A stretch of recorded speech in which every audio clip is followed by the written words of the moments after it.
Assalamualaikum warahmatullahi wabarakatuh. Hai teman-teman semuanya, perkenalkan nama saya Resi Disa Amira. Saya merupakan salah satu mahasiswa aktif jurusan Ilmu Sejarah Fakultas Ilmu Budaya Universitas Andalas.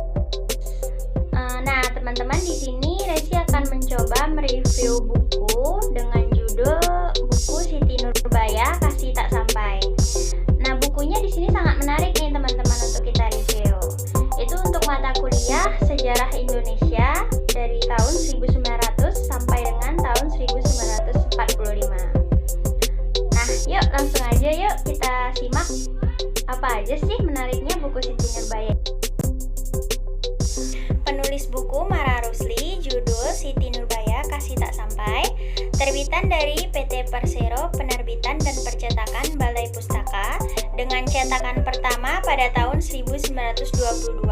Tokoh utamanya sendiri yaitu ada Siti Nurbaya, Samsul Bahri, Datuk Maringgi, serta Baginda Sulaiman dan Sultan Mahmud Syah. Sekilas tentang Mara Rusli, si penulis novel Siti Nurbaya ini. Pengarang Mara Rusli merupakan pemuda terpelajar yang memiliki pemikiran jauh ke depan daripada masyarakat umum di masa itu. Ia telah mengenal tata cara hidup dan kebudayaan asing sehingga berpengaruh terhadap jiwanya, menerobos tradisi yang mengukung.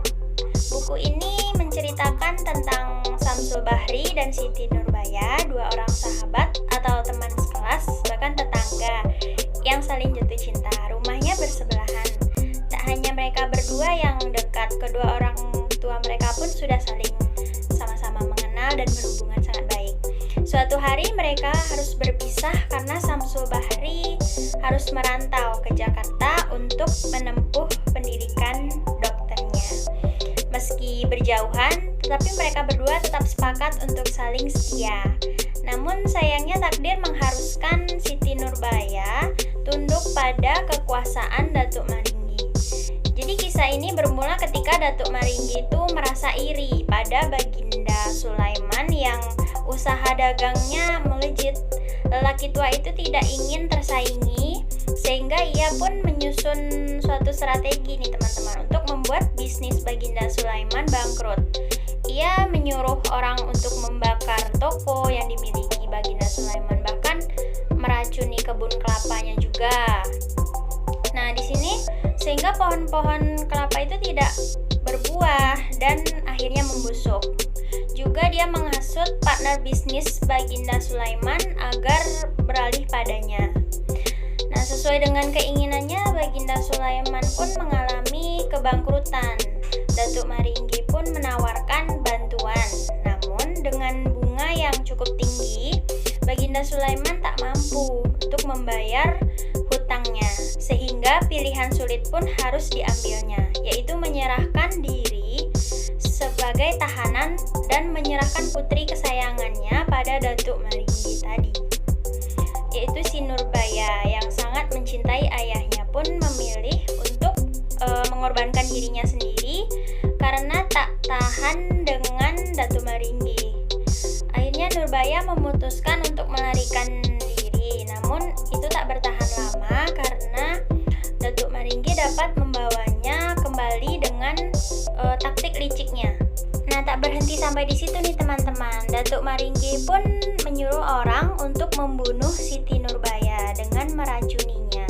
Mengetahui kekasihnya telah tiada, Samsul Bahri pun tak lagi memiliki keinginan untuk hidup. Ia kemudian bergabung dan menjadi prajurit kolonial dengan tujuan agar lebih mudah menemui kematian. Setiap ditugaskan ke medan perang, ia berharap bisa mati. Namun, sayangnya usahanya untuk bunuh diri itu tidak tersampaikan. Bahkan, ia justru berhasil mengalahkan musuh-musuhnya, sehingga dianggap sebagai prajurit yang berprestasi dan mendapatkan pangkat yang lebih tinggi, yaitu letnan. 10 tahun berlalu, Samsul yang sangat mencintai Siti Nurbaya itu pun dia ditugaskan untuk ke Padang untuk melawan Datuk Maringgi yang saat itu memimpin suatu revolusi melawan pemerintahan Hindia Belanda sebagai protes atas kenaikan pajak blasting. Dalam peperangan menghadapi Datuk Maringgi ini, Samsul berhasil membalaskan dendamnya. Meski ia sendiri mengalami luka yang cukup berat setelah bertemu dengan ayahnya dan meminta maaf, ia pun akhirnya meninggal dunia. Nah, dari buku Siti Nurbaya Kasih Tak Sampai ini, Resi menemukan beberapa temuan yang cukup menarik, yaitunya ada beberapa hal yang menarik tentang keinginan dari sosok Mara Rusli, si penulis ini. Dia memiliki keinginan untuk merombak adat yang berlaku pada masa itu dan dianggap sebagai suatu pelanggaran hak-hak asasi manusia. Di dalam buku ini juga kita diajak untuk mengikuti lika-liku kehidupan masyarakat Padang pada masa itu. Nah, khususnya kisah cinta yang tak pernah padam antara Siti Nurbaya dan Samsul Bahri yang begitu sangat menarik untuk kita baca.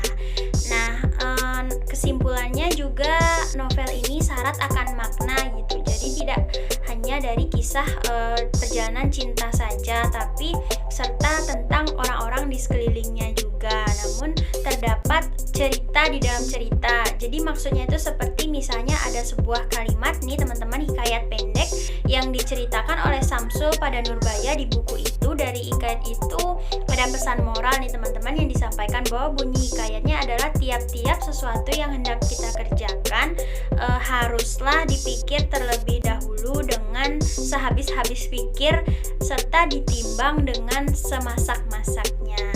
Berkata sepatah dipikirkan supaya jangan salah, sebab kesalahan itu boleh mendatangkan sesal yang tak habis. Nah, jadi di situ banyak sekali kan teman-teman pesan moral yang dapat kita petik dari cerita yang sangat menarik ini.